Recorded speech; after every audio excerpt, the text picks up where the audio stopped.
হ্যাঁ বাবা। হ্যাঁ বাবু, কেমন আছিস? এই তো বাবা ভালো, তুমি ভালো আছো?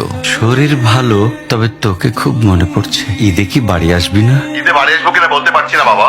তোমার অ্যাকাউন্টে টাকা পাঠিয়ে দিয়েছি বাবা, আমার প্রমোশন হয়েছে, স্যালারিও বেড়েছে পুরো 1 লাখ।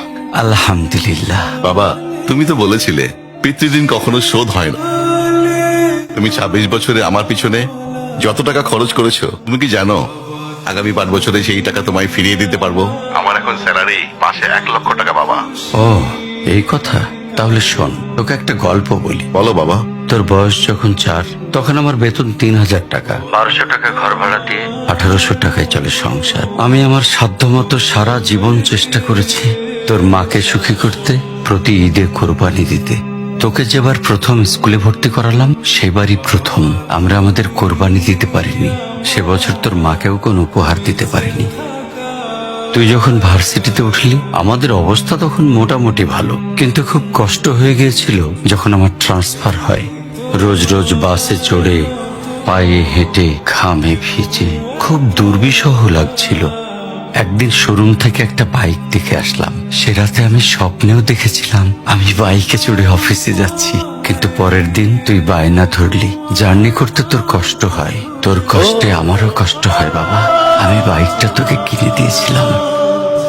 তুই এখন লাখ টাকা বেতন পাচ্ছিস, কিন্তু মনে করে দেখ, আমার সামান্য মাইনে দিয়ে ব্র্যান্ড নিউ মোবাইলে হেডফোন কানে লাগিয়ে সারা রাত গান শুনেছিস, পিকনিক করেছিস, ট্যুর করেছিস।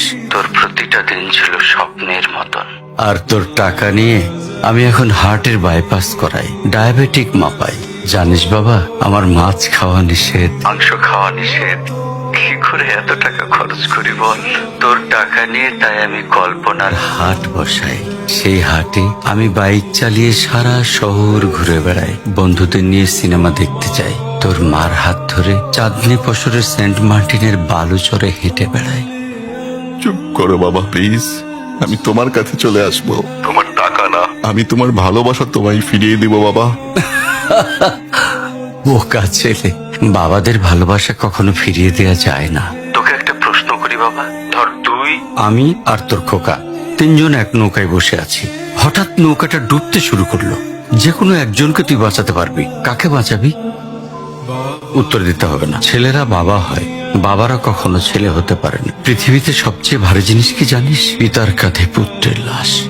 আমি শুধু জায়নামাজে বসে একটা জিনিস চাই, আমার কবরের ঘরটায় যেন আমি আমার ছেলের কাঁধে চড়ে যাই। তাহলেই তুই একটা ঋণ শোধ করতে পারবি, তোকে কোলে নেয়ার ঋণ।